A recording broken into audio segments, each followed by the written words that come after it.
ದೇಶದ 1000 ಮತ್ತು 500 ನೋಟುಗಳನ್ನು ರದ್ದುಪಡಿಸಿ ಕಳೆದ 3 ತಿಂಗಳಿಂದ ಈ ದೇಶದಲ್ಲಿ ಅನೇಕ ಸಾಮಾನ್ಯ ಜನರು, ರೈತರು, ಕಾರ್ಮಿಕರು, ಕೂಲಿಕಾರರಿಗೆ ಇವತ್ತು ಏನು ತೊಂದರೆಯನ್ನು ಅನುಭವಿಸ್ತಾ ಇದ್ದಾರೆ. ಆ ತೊಂದರೆ ಹಿನ್ನೆಲೆಯಲ್ಲಿ ಇವತ್ತು ಜನರು ಮಾತನಾಡಿರುವಂಥ ಸಂದರ್ಭವನ್ನು ಕಂಡು ಕಾಂಗ್ರೆಸ್ ಪಕ್ಷ ಇವತ್ತು ಅವರ ನೋವನ್ನು ಮನಸ್ಸಿಗೆ ಸ್ಪಂದನೆ ಮಾಡುವಂಥ ಕೆಲಸ ಇವತ್ತು ಕಾಂಗ್ರೆಸ್ ಪಕ್ಷ ಜನವೇದನೆ ಒಂದು ಸಮಾವೇಶವನ್ನು ಇವತ್ತು ಹಮ್ಮಿಕೊಂಡಿದೆ. ಬಹಳ ಜನಷ್ಟು ಮಾತಾಡ್ತಾರೆ ಭಾರತೀಯ ಜನತಾ ಪಕ್ಷದವರು. ನರೇಂದ್ರ ಮೋದಿ ಅವರು ನೋಟನ್ನು ರದ್ದು ಮಾಡಿದ್ರೆ ಕಾಂಗ್ರೆಸ್ ಪಕ್ಷದವರು ವಿರೋಧ ಮಾಡ್ತಾರೆ ಅಂತೇಳಿ. ನಾವು ವಿರೋಧ ಮಾಡೋದ್ರಲ್ಲಿ ಉದ್ದೇಶ ಇದೆ, ವಿರೋಧ ಮಾಡೋದ್ರಲ್ಲಿ ಸತ್ಯ ಇದೆ. ನೀವು ಆತುರದ ನಿರ್ಧಾರವನ್ನು ತೆಗೆದುಕೊಂಡು ಪೂರ್ವದಲ್ಲಿ ಸರ್ವಪಕ್ಷ ಸಭೆಯನ್ನು ಮಾಡಬೇಕಾಗಿತ್ತು. ಇದು ರಾಷ್ಟ್ರದ ಆರ್ಥಿಕ ತಜ್ಞರನ್ನು ಕರಿಬೇಕಾಗಿತ್ತು. ಕರೆದು ನೋಟನ್ನ ಅಮಾನ್ಯೀಕರಣವನ್ನು ಮಾಡಿದ್ರೆ ಈ ದೇಶದಲ್ಲಿ ಏನು ಪರಿಸ್ಥಿತಿ, ಏನು ಒಂದು ಸಂಕಷ್ಟವನ್ನು ಇವತ್ತು ಜನರು ಅನುಭವಿಸ್ತಾ ಇದ್ದಾರೆ, ಅದನ್ನು ನೀವು ಅರ್ಥ ಮಾಡಿಕೊಂಡು ಇವತ್ತು ಜನರಿಗೆ ವಾಪಸ್ ದುಡ್ಡು ಸಿಗುವಂತ ಹಾಗೆ ವ್ಯವಸ್ಥೆಯನ್ನು ಮಾಡಿ ನೀವು ರದ್ದನ್ನು ಮಾಡಿದ್ರೆ ಕಾಂಗ್ರೆಸ್ ಪಕ್ಷ ಖಂಡಿಸ್ತಿರಲಿಲ್ಲ, ವಿರೋಧ ಮಾಡ್ತಿರಲಿಲ್ಲ ಅನ್ನೋ ಮಾತನ್ನು ನಾವು ಈ ಸಂದರ್ಭದಲ್ಲಿ ಹೇಳಕ್ಕೆ ಇಚ್ಛಪಡ್ತೇವೆ.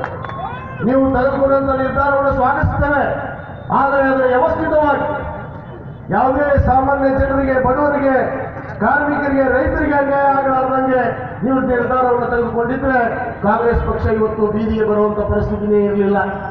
ಆದರೆ ನೀವು ತೆಗೆದುಕೊಂಡಂತ ನಿರ್ಧಾರ ಏನಾಗಿದೆ, ಇವತ್ತು ಸಾಮಾನ್ಯ ಜನರಿಗೆ ಹೋಗಿ ಈ ವೇದಿಕೆಯ ಉದ್ದೇಶ ಅನೇಕ ಜನ ಮಾತಾಡಿದ್ರು.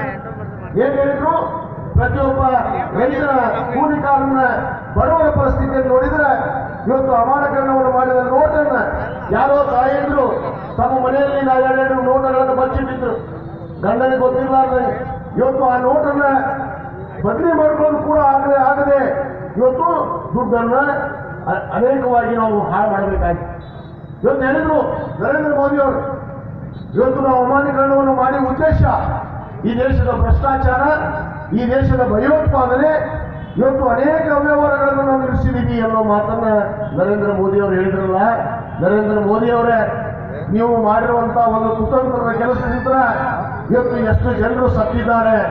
ಇವತ್ತು ಬ್ಯಾಂಕಿನ ಕ್ಯೂ ಮುಂದೆ ನಿಂತ್ಕೊಂಡು ಈ ದೇಶದ ಜನತೆ ಸುಮಾರು 125 ಜನ ಸತ್ರಲ್ಲ, ಅದು ನಿಮಗೆ ನೋವು ಪಾಪ ತಟ್ಟೋದಿಲ್ವಾ ಅನ್ನೋ ಮಾತನ್ನು ನಾನು ಈ ಸಂದರ್ಭದಲ್ಲಿ ಹೇಳಬೇಕಾಗುತ್ತೆ.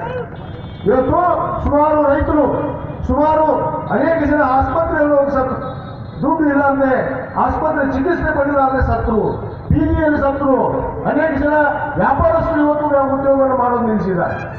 ಇದೆಲ್ಲ ಯಾಕಾಯ್ತು? ನೀವು ವ್ಯವಸ್ಥಿತವಾಗಿ ನೀವು ಈ ಒಂದು ಪರಿಸ್ಥಿತಿಯನ್ನು, ದೇಶದ ಸುಮಾರು 130 ಕೋಟಿ ಇರುವಂತಹ ಜನಸಂಖ್ಯೆ, ಈ ಜನಸಂಖ್ಯೆಯನ್ನು ವಿಚಾರ ಮಾಡಿ ಈ ಜನಕ್ಕೆ ನಾವು ದುಡ್ಡನ್ನು ಹೇಗೆ ಅವರು ದಿನನಿತ್ಯದ ಜೀವನ ಮಾಡಬೇಕು ಅನ್ನೋದನ್ನ ತಿಳ್ಕೊಂಡು ಮಾಡಿದ್ರೆ ಇದು ತಪ್ಪಾಗ್ತಿರಲಿಲ್ಲ. ಆದರೆ ಹೇಳೋದು ಕಾಂಗ್ರೆಸ್ನವ್ರ ಹತ್ರ ಬಹಳಷ್ಟು ದುಡ್ಡಿದೆ, ಕಾಂಗ್ರೆಸ್ನವ್ರ ಹತ್ರ ಬಹಳಷ್ಟು ದುಡ್ಡಿದೆ ಅಂತ ನಾವು ಮಾತನ್ನು ಹೇಳಿದ್ರಲ್ಲ. ಈಗಾಗಲೇ ನೀವು ಅಮಾನತನ್ನು ಮಾಡಿ ಸುಮಾರು 3 ತಿಂಗಳಾಯಿತು. 3 ತಿಂಗಳಲ್ಲಿ ಇವತ್ತು ರಿಸರ್ವ್ ಬ್ಯಾಂಕ್ ಆಫ್ ಇಂಡಿಯಾಗೆ ನೀವು ಹೋಗಿ ಚೆಕ್ ಮಾಡ್ರಿ, ಭಾರತೀಯ ಜನತಾ ಪಕ್ಷದವರು ಹೋಗಿ ಚೆಕ್ ಮಾಡ್ರಿ, ಏನು ಇವತ್ತು ದೇಶದ ದುಡ್ಡು ಸಂಪತ್ತು ಇವತ್ತು ಎಷ್ಟು ಮುದ್ರಣೆಯನ್ನು ಮಾಡಿರುವಂತಹ, ಅಮಾನ್ಯೀಕರಣ ಮಾಡಿರುವಂತಹ 1000 ಮತ್ತು 500 ನೋಟು 97% ಹೋಗಿ ಜಮಾ ಆಗಿದೆ. 97% ಇವತ್ತು ಎಲ್ಲಿ ಭಯೋತ್ಪಾದನೆ ಆಗಿದೆ, ಎಲ್ಲಿ ಭ್ರಷ್ಟಾಚಾರ ಆಗಿದೆ, ಎಲ್ಲಿ ದುಡ್ಡು ಮುಚ್ಚಿಟ್ಟಿದ್ದಾರೆ ಅನ್ನೋದನ್ನ ಹುಡುಕಿದೆ. 97% ದುಡ್ಡು ಹೋಗಿದೆ ವಾಪಸ್ ಬ್ಯಾಂಕಿಗೆ. ಮತ್ತೆ ಅದರ ಸಮರ್ಪಕವಾಗಿ 97% ದುಡ್ಡನ್ನ ನೀವು ಜನರಿಗೆ ಹಾಕಿ ಬಿಡಬೇಕಾಗಿದೆ. ಇವತ್ತು 3 ತಿಂಗಳಾದ್ರೂ ನಿನ್ನೆ ತಾನೇ ಏನೋ 50,000 ಮೀಟರ್ ಮಾಡಿದ್ದಾರೆ. ಈ 2.5 ತಿಂಗಳ ಜನರು ಪಡೆದಾಡಿದ್ರು. ಒಂದು ವಾರಕ್ಕೆ 24,000 ರೂಪಾಯಿ. ಯಾವ ರೈತ ಬೀಜ ತರಕ್ಕಾಗತ್ತೆ? ಯಾವ ರೈತ ಹೊಲದಲ್ಲಿ ಕೂಲಿಗಳ ಆಳಿಗೆ ಪಗಾರವನ್ನು ಕೊಡೋಕ್ಕಾಗತ್ತೆ? ಯಾವ ಕಾರ್ಮಿಕ ಇವತ್ತು ಕೆಲಸವನ್ನು ಮಾಡೋಕ್ಕಾಗತ್ತೆ? ಪಗಾರವನ್ನು ತೆಗೆದುಕೊಳ್ಳೋಕ್ಕಾಗತ್ತೆ? ಇವತ್ತು ಇವ್ರು ತಂದ್ರು ಯೋಜನೆ ಏನು, ಪೇಟಿಎಂ ಏನು ಆನ್ಲೈನ್ ನೀವು ಎಕ್ಸ್ಚೇಂಜ್ ಮಾಡ್ಬೇಕಂತ ಮೊಬೈಲ್ಗಳು. ನಮ್ಮ ದೇಶದ ಪರಿಸ್ಥಿತಿನ ಇನ್ನೂ ನರೇಂದ್ರ ಮೋದಿ ಅವರು ಅರ್ಥ ಮಾಡ್ಕೊಂಡಿಲ್ಲ. ಈ ದೇಶದಾಗ 130 ಕೋಟಿ ಜನಸಂಖ್ಯೆ ಇರುವಂತಹ ಈ ದೇಶ 40% ಜನಕ್ಕೆ ಇನ್ನೂ ತನ್ನ ಬ್ಯಾಂಕ್ ಅಕೌಂಟ್ ಅಂದ್ರೆ ಗೊತ್ತಿಲ್ಲ. 40% ಜನಕ್ಕೆ ಬ್ಯಾಂಕ್ ಅಕೌಂಟ್ ಅಂದ್ರೆ ಗೊತ್ತಿಲ್ಲ. ನಮ್ಮ ತಾಯಂದ್ರಿಗೆ ಕೇಳ್ತೀನಿ, ಇಷ್ಟು ಜನ ಕುಂತಾರೆ, ಅವ್ರು ಬಹುತೇಕ ಹೊಲದಲ್ಲಿ ಕೆಲಸ ಮಾಡ್ತಾರ, ಎಲ್ಲೆಲ್ಲೂ ಕೂಲಿ ಕೆಲಸವನ್ನು ಮಾಡ್ತಾರ, ಅವ್ರಿಗೆ ಬ್ಯಾಂಕ್ ಅಕೌಂಟ್ ಇದೆಯಾ? ಇವತ್ತು ಬಾಳೆಹಣ್ಣು ಮಾರ್ತಾರ, ಚಕಡ್ಯಾಗ ತತ್ತಿ ಏನೋ ಆಮ್ಲೆಟ್ ಮಾರ್ತಾರ, ಅನ್ನವನ್ನೀಟ್ ಮಾರ್ತಾರ. ಅವ್ರಿಗೆ ಬ್ಯಾಂಕ್ ಅಕೌಂಟ್ ಐತೆ, ಅವ್ರು ಮೊಬೈಲ್ ಆಪರೇಟ್ ಮಾಡ್ತಾರ, ಆನ್ಲೈನ್ ದುಡ್ಡು ಟ್ರಾನ್ಸ್ಫರ್ ಮಾಡ್ಬೇಕಂತ ಆನ್ಲೈನ್. ಇವ್ರಿಗೆ ಆನ್ಲೈನ್ ಅಂದ್ರೆ ಪಾಪ ಗೊತ್ತಿಲ್ಲ, ಯಾವತ್ತು ಇವ್ರ ಅಕೌಂಟೇ ಇಲ್ಲ. ಅಂಥವ್ರಿಗೆ ಇವ್ರು ಏನ್ ಮಾಡ್ತಾರೆ ಅಂದ್ರೆ ಪೇ ಟೈಮ್ ಮಾಡಿ ಆನ್ಲೈನ್ ನೀವು ಟ್ರಾನ್ಸ್ಫರ್ ಮಾಡಿ ದುಡ್ಡು ಅಂತ ಹೇಳ್ತಾರೆ. ಎಲ್ಲಿ ಮಾಡಕ್ಕಾಗತ್ತೆ ಸ್ವಾಮಿ? ಇವತ್ತು ವಾರಕ್ಕೆ 24,000 ರೂಪಾಯಿ ಕೊಟ್ಟರು, ನೀನಿದ್ದಾನೆ ವಾರಕ್ಕೆ 50,000 ರೂಪಾಯಿ ಮಾಡಿಲ್ಲ. ವಾರಕ್ಕೆ 50,000 ರೂಪಾಯಿ, 50,000 ರೂಪಾಯಿದಲ್ಲಿ ನಿಮ್ಗೆ ಒಂದು ಹಾರ್ಟ್ ಅಟ್ಯಾಕ್ ಬರುತ್ತಪ್ಪ. ಇವತ್ತು ಹಾರ್ಟ್ ಅಟ್ಯಾಕ್ ಬಂದು ನೀವು ಆಸ್ಪತ್ರೆಗೆ ಹೋದ್ರೆ ಇವತ್ತು 2 ಲಕ್ಷ ರೂಪಾಯಿ ಮೊದಲು ಕಟ್ಟಂತ. ಒಂದು ಮದುವೆ ಮಾಡ್ಬೇಕಂದ್ರೆ 1 ಲಕ್ಷ ರೂಪಾಯಿ ಖರ್ಚಿದೆ. ಇವತ್ತು ಮದುವೆ ಹುಡುಕೊಟ್ಟವ್ರು ಎಷ್ಟೋ ಜನ ಮದುವೆ ಕ್ಯಾನ್ಸಲ್ ಮಾಡಿದ್ರು, ಎಷ್ಟೋ ಜನ ಆಸ್ಪತ್ರೆಗೆ ಹೋದವರು ಸತ್ರು ದುಡ್ಡು ಕಟ್ಟಲಾರ್ಬೇಕು. ಇದೇ ಸನ್ಮಾನ್ಯ ಕೇಂದ್ರ ಸಚಿವರಾದಂತಹ ಸನ್ಮಾನ್ಯ ಸದಾನಂದ ಗೌಡರು ಅವ್ರ ಮನೆಗೆ ಯಾರೋ ಹುಷಾರಿಲ್ಲ ಆಸ್ಪತ್ರೆಗೆ ಸೇರಿಸಿದ್ರೆ ಅವ್ರಿಗೆ ದುಡ್ಡು ಇರಲಾರ್ದಂತ ಪರಿಸ್ಥಿತಿ ಆಗಿದೆ. ನೀವು ಅರ್ಥ ಮಾಡ್ಕೊಂಡು ಎಂಥ ಪರಿಸ್ಥಿತಿಯಲ್ಲಿ ನೀವು ಎದುರಿಸಿದ್ರು ಅನ್ನೋದನ್ನು. ಇವತ್ತು ಅನೇಕ ಜನ ಇವತ್ತು ನೀವು ನೋಡ್ತೀರಿ ಎಷ್ಟು ಜನ ಇದರಿಂದ ನಾವು ನೋವನ್ನು ಅನುಭವಿಸಿದ್ವಿ, ಕಷ್ಟವನ್ನು ಅನುಭವಿಸಿದ್ವಿ ಅನ್ನೋದನ್ನ ಅರ್ಥ ಮಾಡ್ಕೊಳ್ಳಲ್ಲ. ಅದಾದ ಕಾರಣ ಸನ್ಮಾನ್ಯ ಈ ದೇಶದ ಪ್ರಧಾನಿಗಳು ಸನ್ಮಾನ್ಯ ಡಾಕ್ಟರ್ ಮನಮೋಹನ್ ಸಿಂಗ್ ಅವರು, ಮಾಜಿ ಪ್ರಧಾನಿಗಳಂತ ಡಾಕ್ಟರ್ ಮನಮೋಹನ್ ಸಿಂಗ್ ಅವರು ರಾಜ್ಯಸಭೆಯಲ್ಲಿ ಒಂದು ಮಾತನ್ನು ಹೇಳಿದರು. ಸನ್ಮಾನ್ಯ ಮೋದಿ ಅವರೇ, ನೀವೆಲ್ಲ ಬಹುತೇಕ ನೀವು ಟಿವಿ ಮೇಲೆ ನೋಡಿರ್ಬೇಕು. ಸನ್ಮಾನ್ಯ ಮೋದಿ ಅವರೇ, ನೀವು ತೆಗೆದುಕೊಂಡಂತ ನಿರ್ಧಾರ ನೀವು ಉದ್ದೇಶಪೂರ್ವಕವಾಗಿ, ಇದು ಉದ್ದೇಶಪೂರ್ವಕವಾಗಿ ಕ್ರಿಮಿನಲ್ ಮೈಂಡ್ ಅನ್ನು ಉಪಯೋಗ ಮಾಡಿ ನೀವು ಈ ನಿರ್ಧಾರವನ್ನು ತೆಗೆದುಕೊಂಡಿದ್ದೀರಿ ಅನ್ನೋ ಮಾತನ್ನ ಸನ್ಮಾನ್ಯ ಡಾಕ್ಟರ್ ಮನಮೋಹನ್ ಸಿಂಗ್ ಅವರು ನೇರವಾಗಿ ಪ್ರಧಾನಮಂತ್ರಿಗೆ ಹೇಳಿದರು. ಅವಾಗೂ ಕೂಡ ಅರ್ಥ ಆಗಲಿಲ್ಲ ಅವರಿಗೆ. ಲೋಕಸಭೆಯಲ್ಲಿ ಚರ್ಚೆ ನಡೆದ್ರೆ ನೋಟ್ ಬ್ಯಾನ್ ಆಗಿದೆ, ಇಡೀ ಎಲ್ಲ ಏನು ಲೋಕಸಭೆ ಸದಸ್ಯರು ಅದರ ವಿರೋಧ ಮಾಡಿದ್ರೆ ನರೇಂದ್ರ ಮೋದಿ ಅವರು ಒಂದು ದಿವಸ ಆ ಸಭೆಗೆ ಲೋಕಸಭೆಯಲ್ಲಿ ಚರ್ಚೆಗೆ ಪಾಲ್ಗೊಳ್ಳಲಿಲ್ಲ. ಇದು ಎಂತ ವಿಪರ್ಯಾಸ! ಒಬ್ಬ ಪ್ರಧಾನಿ ಲೋಕಸಭೆಯಲ್ಲಿ ಕೂತ್ಕೊಂಡು ಒಬ್ಬ ದೇಶದ ಪ್ರಧಾನಿ ಏನು ಲೋಕಸಭಾ ಸದಸ್ಯ ಏನು ಮಾತಾಡ್ತಾರೆ ಅನ್ನೋದ್ರು ಕೂಡ ಕೇಳುವಂತ ಸೌಜನ್ಯತೆ ಇಲ್ಲ ಇವರಿಗೆ. ಯಾವ ಜನರು ಕೇಳಿ ಅವರು ತೆಗೆದುಕೊಂಡ್ರು ನಿರ್ಧಾರ. ಇವತ್ತು ನಾವೆಲ್ಲ ಕಷ್ಟದಲ್ಲಿದ್ದೀವಿ, ಆದರೆ ನಮ್ಮ ದೇಶದ ಜನತೆಯನ್ನು ನಾವು ಇವತ್ತು ಮೆಚ್ಚಲೇಬೇಕು. ನಾವು ಭಾರತೀಯ, ನಾವು ಸ್ವಾತಂತ್ರ್ಯಕ್ಕಾಗಿ ಹೋರಾಟವನ್ನು ಮಾಡಿದ್ವಿ. ಕಾಂಗ್ರೆಸ್ ಪಕ್ಷ ಮಹಾತ್ಮ ಗಾಂಧಿ ಅವರ ನೇತೃತ್ವದಲ್ಲಿ ಇವತ್ತು ಸ್ವಾತಂತ್ರ್ಯವನ್ನು ತಂದುಕೊಟ್ಟು ಸಮಾಧಾನ ಶಾಂತಿಯನ್ನ ಏನು ಮಹಾತ್ಮ ಗಾಂಧಿ ಅವರು ಕಲಿಸಿಕೊಟ್ರು ಅದನ್ನು ಕೂಡ ಇವತ್ತು ಕೂಡ ನಾವು ತಾಳ್ಮೆಯಿಂದ ಹೋಗ್ತಾ ಇದ್ದೀವಿ. ಇವತ್ತು ನಮ್ಮ ಜನ ತಾಳ್ಮೆಯನ್ನು ಕಳ್ಕೊಂಡಿಲ್ಲ, ನಾವು ಮೆಚ್ಚಬೇಕಾಗತ್ತೆ. ಇವತ್ತು ಇಷ್ಟೆಲ್ಲ ಕಷ್ಟವನ್ನು ಅನುಭವಿಸಿದ್ರು ಕೂಡ ನೀವು ತಾಳ್ಮೆ ಅಂತಿದ್ದೀರಿ. ಯಾಕೆ ತಾಳ್ಮೆ ಅಂತಿದ್ದೀರಿ? ಸಮಯ ಅದಕ್ಕಾಗಿ ಒಂದು ದಿವಸ ನಿಗದಿಯಾಗಿದೆ. 2019ಕ್ಕೆ ಇದೇ ಭಾರತೀಯ ಜನತಾ ಪಕ್ಷ, ಇದೇ ನರೇಂದ್ರ ಮೋದಿ ಮತ್ತೆ ಚುನಾವಣೆಗೆ ಬರಲಿ, ಈ ಜನ ನಿಮಗೆ ಪಾಠ ಕಲಿಸೋಣ ಮಾತನ್ನು ನಾವು ಈ ಸಂದರ್ಭದಲ್ಲಿ ಹೇಳಬೇಕಾಗತ್ತೆ. ಬಂಧುಗಳೇ, ಇವತ್ತು ನಾವು ಶಾಂತಿ ಪ್ರಿಯರು, ಅಹಿಂಸೆ ಪ್ರಿಯರು, ನಾವು ಯಾರ ಮೇಲೆ ಕೋಪ ತೀರಿಸಿಕೊಳ್ಳೋದು. ಅದಕ್ಕೆ ಮಾನ್ಯ ಖರ್ಗೆ ಅವ್ರ ಮೇಲೆ ಹೇಳ್ತಾ ಇದ್ರು ಒಂದು ಭಾಷಣದಲ್ಲಿ, ನಮ್ಮ ದೇಶದ ಜನತೆ ಹೆಂಗಿದ್ದಾರೆ ಅಂತಂದ್ರೆ ಬಹಳ ಶಾಂತಿಯ ಪ್ರಿಯರು. ಇವತ್ತು ಇಷ್ಟೆಲ್ಲ ಕಷ್ಟ ಅನುಭವಿಸಿ ಒಂದು ಹೊತ್ತು ಕೂಡಿಲ್ಲಾದ್ರು ಮಕ್ಕೊಂಡು ಕೂಡ ಇವತ್ತು ಯಾರೂ ಕೆರಳಲಿಲ್ಲ.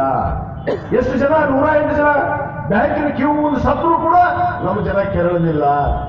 ಆದರೆ ನಾವು ಪಕ್ಷರು ಇವತ್ತು ಕಾಂಗ್ರೆಸ್ ಪಕ್ಷ ಬಡವರಿಗೋಸ್ಕರ ಇರುವಂತಹ ಪಕ್ಷ, ದೀನ ದಲಿತರಿಗೆ ಇರುವಂತಹ ಪಕ್ಷ, ಹಿಂದುಳಿದವರ ಪಕ್ಷ, ಅಲ್ಪಸಂಖ್ಯಾತರ ಪಕ್ಷ. ಇವತ್ತು ಅವರ ಕಷ್ಟ ನೋವನ್ನು ಅರಿತುಕೊಂಡು ಇವತ್ತು ಜನವೇದನೆ ಸಮಾವೇಶವನ್ನು ನಾವು ಮಾಡ್ತಾ ಇದ್ದೀವಿ. ಇದು ಜನರಿಗೆ ಮುಟ್ಟಿಸುವಂತ ಕೆಲಸ. ನಿಮಗೂ ನೋವಾಗಿದೆ, ನಮಗೂ ನೋವಾಗಿದೆ ಅನ್ನೋ ಒಂದು ವಿಚಾರಕ್ಕೆ ಇವತ್ತು ಪಕ್ಷ ಬೀದಿಗೆ ಬಂದು ಇವತ್ತು ಕಾರ್ಯಕ್ರಮವನ್ನು ಮಾಡ್ತಾ ಇದೆ. ಈಗ ನಾವು ವಿರೋಧ ಮಾಡಿದ್ವಿ ಅಂತ ಅಲ್ಲ. ಇವತ್ತು ಹೇಳ್ತಾರೆ ಅವರು ನರೇಂದ್ರ ಮೋದಿ ಅವರು, ಕಾಂಗ್ರೆಸ್ನವರು 80 साल ये देश में ये क्या ಏನಂತಾರೆ क्या किया 70 साल में क्या किया ಹುಕೂಮತ್ ಕಿ ಅಂತ ಬೆಳಗಾವಿ ಬಂದಾಗ ಭಾಷಣ ಮಾಡಿದ್ರು. ನಮ್ಮ ರವಿ ಹೊಸಮನಿ ಅವರು ಬಹಳ ಚಂದ ಹೇಳಿದ್ರು. ಗೋವಾದಾಗ ಹೇಳ್ತಿದ್ರು ಒಂದು ಭಾಷಣದಾಗ ನಾನು ನೋಡಿದೆ. ಅವರು ಹೆಂಡತಿ ಬಗ್ಗೆ ಮಕ್ಕಳ ಬಗ್ಗೆ ಚಿಂತಿಲ್ಲ ಅಂತ ನಮ್ಮ ಮಾಂತೇಶ್ ಅವರು ಹೇಳಿದ್ರು. ಅವ್ರಿಗೆ ಹೆಂತಿಲ್ಲ ಅಂತ ಹೇಳ್ತಾರೆ. ನೀವು ನಿಜವಾಗ್ಲೂ ಈ ದೇಶದ ಜನತೆ 2014 ಏನೋ ಮೋದಿ ಮೋದಿ ಮೋದಿ ಅಂತ ಹೇಳಿ ಏನೋ ಗಾಳಿ ಹಚ್ಚು ಎಲ್ಲರೂ ಫೋಟೋ ಹಾಕಿದ್ವಿ. ಅವ್ರು ಏನು ಸುಳ್ಳು ಅಪ್ಡೇಟ್ ಕೊಟ್ಟರು, ಚುನಾವಣೆ ನಿಲ್ಲಬೇಕಾದ್ರೆ ನನಗೆ ಮದುವೆ ಆಗಿಲ್ಲ ಅಂತ ಹೇಳಿದ್ರು. ಅವ್ರಿಗೆ ಮದುವೆ ಆಗಿಲ್ಲ. ಇಬ್ಬರು ಹೆಣ್ಣು ಒಬ್ಬಾಕಿ ಸಾಲಿ ಮಾಸ್ತರ್ ಅದರ, ಇನ್ನೊಬ್ರು ಎಲ್ಲ ಅಡ್ಡಾಡ್ತಾರಂತ ಗೊತ್ತಿಲ್ಲ. ಅವ್ರೆಲ್ಲ ಅಡ್ಡಾಡಕ್ಕೆ ಬಿಟ್ಟರು ಗೊತ್ತಿಲ್ಲ. ಗೋವಾದಲ್ಲಿ ಭಾಷಣ ಮಾಡ್ತಾರೆ ಅವರು. मेरे ಸ್ವಲ್ಪ ಪರಿವಾರ छोड़ के मैं देश सेवा के लिए आ गया. ಪರಿವಾರ ಎಲ್ಲಿ ತಪ್ಪಿ ಒಂದು ಮಕ್ಕಳಿಲ್ಲ ಮರಿ ಇಲ್ಲ. ಮಕ್ಕಳಿದ್ದವಾಗ ಹೇಗಿದ್ದವಾಗ ಚಿಂತೆ ಇರುತ್ತೆ ಮನಿ ಹೆಂಗೆ ನಡೆಸ್ಬೇಕಂತ. ಇವಾಗ ಏನಿಲ್ಲ ಇರಲ್ಲ. ನಾ ಹಾಗೆ ನಾ ಪೀಚೆ, ನಾ ಹಾಗೆ ನಾ ಪೀಚೆ. ಅದಕ್ಕೆ ಥೋಡೆ ಚೋಡ್ ಕೇಳೋದೇ ಅಂತ ನಾವು ದೇಶದ ಜನತೆ ಮಾಡಿ ಇವ್ರು ಪ್ರಧಾನಮಂತ್ರಿ ಮಾಡಿದ್ವಲ್ಲ ಅದು ನಾವು ಇವ್ರ ಮಂದಿ ಮಕ್ಕಳು ನಾಚಿ ನೋಡುದಿಲ್ಲ ಇವರಿಗೆ. ಈ ರೀತಿ ಈ ತರ ಒಬ್ಬ ಪ್ರಧಾನಿ ಬರೀ ಸೊಪ್ಪು ಚೋಡಿಕೆ ಆಯ ಅಂತ, ಸೊಪ್ಪು ಚೋಡಿಕೆ ಆಯ ಅಂತ अच्छा दिन आएगा कब आएगा? तुम जाने के बाद या मरने के बाद? कैसे रजक भाई कब आएगा? अच्छा दिन आएगा. डिजिटल इंडिया लेके आया. हाँ डिजिटल इंडिया ಅಂತ ಯಾರಿಗೆ ಬೇಕು ಡಿಜಿಟಲ್ ಇಂಡಿಯಾ? ಸ್ವಚ್ಛ ಭಾರತ್ ಅಂತ. ಸ್ವಚ್ಛ ಭಾರತ 2006 ನಮ್ಮ ಡಾಕ್ಟರ್ ಮನಮೋಹನ್ ಸಿಂಗ್ ಅವರು ಚಲೋ ಮಾಡ್ಯಾರ. ಇವರೆಲ್ಲ ಮಾಡಿದ್ವಿ ಸನ್ಮಾನ್ಯ ಮೋದಿ ಅವರೇ, ನೀವು ಮಾಡಿದ್ದಲ್ಲ. ಜನಧನ್ ಜೀರೋ ಅಕೌಂಟ್ ಅಂತ ಮಾಡಿದ್ರು. Jan Dhan zero account. ನಿಮ್ಮ ತಾಯಂದ್ರು ಬ್ಯಾಂಕಿನ ಮುಂದೆ ಕ್ಯೂ ಹಚ್ಚಿ ಸಾವಿರಾರು ಮಂದಿ ಅಕೌಂಟ್ ಮಾಡಿಸಿದ್ರು. ಏನೋ ರೊಕ್ಕ ಬರ್ತಾವ, ಪಟ ರೊಕ್ಕ ಬರ್ತಾವ ಅಕೌಂಟ್ ಮಾಡಿಸಿದ್ರು. ಇವತ್ತು ನಮ್ಮ ಸುಮಿತ್ರಾ ಬಾಯರ್ ಹೇಳ್ತಿದ್ರು ಮುಂದೆ ಕಾಸನ ಮಾಡಿದ್ರು. ಈಗ ಅದ್ರಾಗ ಹಾಕಕ್ಕೆ ಹೋಗೋದು ತಗೊಳಕ್ಕಾಗೋದಿಲ್ಲ. ಹೇಗೆ ಖರೆ ಬಾರಿ ₹1 ಹಾಕಕ್ಕಾಗತ್ತೆ? ಜನಧನ್ ಜೀರೋ ಅಕೌಂಟ್ ಅಂತ. ಪಾಪ ಬಡವರು ಬಾಬಾ ಏನೋ ಮೋದಿ ರೊಕ್ಕ ಹಾಕ್ತಾರೆ ಅಂತ ಹೇಳಿ ಏನೋ 15 ಲಕ್ಷ ರೂಪಾಯಿ ಹಾಕ್ತೀನಿ ಬೇಕಲ್ಲ. ಭಾರತ ದೇಶದ ಕಪ್ಪು ಹಣ ಕಾಂಗ್ರೆಸ್ನವರ ಹತ್ರ ಇದೆ. ಆ ಹಣವನ್ನು ತಂದು ಸುಮಾರು 1 ಕೋಟಿ 30 ಲಕ್ಷ ಜನಕ್ಕೆ ನಾನು ಪ್ರತಿಯೊಬ್ಬ ಪ್ರಜೆಗೆ 15 ಲಕ್ಷ ರೂಪಾಯಿ ಕೊಡ್ತೀನಿ ಅಂತ ಹೇಳಿದ್ರಲ್ಲ ನರೇಂದ್ರ ಮೋದಿ ಅವರೇ. 2 ವರ್ಷ ಆಯ್ತು ನಿಮ್ಮ ಸರ್ಕಾರ ಬಂದು. ಎಷ್ಟು ಜನಕ್ಕೆ 15 ಲಕ್ಷ ರೂಪಾಯಿ ಹಾಕಿರಪ್ಪ? ಬಿಜೆಪಿ ಅವ್ರು ಹಾಕ್ಯಾರ? ಯಾರು ಕಾಂಗ್ರೆಸ್ನವ್ರು ಯಾರು ಬದತ್ತಾನ? ಇಲ್ಲ. ಬಿಜೆಪಿ ಅವ್ರಿಗೆ ಏನು ಬದತ್ತ ಕೇಳ್ಬಿಡ್ರಿ ಬರೋಣ ಬನ್ನಿ. ಅವರಿಗೆ ಬಂದು 15 ಲಕ್ಷ ರೂಪಾಯಿ ಕೊಡ್ತೀನಿ. 1 ಕೋಟಿ ಉದ್ಯೋಗವನ್ನು ಸೃಷ್ಟಿ ಮಾಡ್ತೀನಿ ಅಂತ ಹೇಳಿದ್ರು ಪ್ರತಿ ವರ್ಷ. ಎಲ್ಲಿ 1 ಕೋಟಿ? ಒಂದು ಮಾಡೋಕ್ಕಾಗಿಲ್ಲ. ಹಣೆ ಬಾರಕ್ಕೆ ಒಂದು ಉದ್ಯೋಗ ಸೃಷ್ಟಿ ಮಾಡಿದ್ರ. ಇವ್ರು ಏನ್ ಮಾಡಿದ್ರು ಅಂದ್ರೆ ಮೋದಿ ಪ್ರಧಾನಮಂತ್ರಿ ಆಗಿದ್ದಷ್ಟೇ ತಡ ಅಮೇರಿಕಾ, ಲಂಡನ್, ಸ್ವಿಟ್ಜರ್ಲ್ಯಾಂಡ್ ಏನು